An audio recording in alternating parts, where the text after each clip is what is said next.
नमस्कार, KJ news India चॅनलवर आपले स्वागत आहे। मी सीमा नेत्रगावकर। बघूयात आजच्या ठळक बातम्या।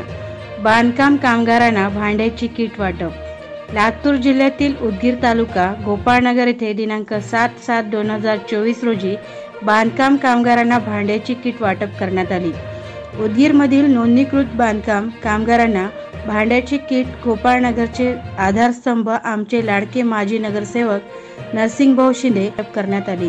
या किट मध्ये बांधकाम कामगारांना जीवनावश्यक वस्तू किट मध्ये देण्यात आल्या आहेत। यावेळी कन्स्ट्रक्शनचे गणेश महादेव व इतर कार्यकर्ते व कामगार महिला व इतर नागरिक उपस्थित होते। केजे न्यूज इंडिया मराठी सीमा। व्हिडिओ पॅलेसला सबस्क्राइब करा आणि बेल आयकॉनवर क्लिक करायला विसरू नका।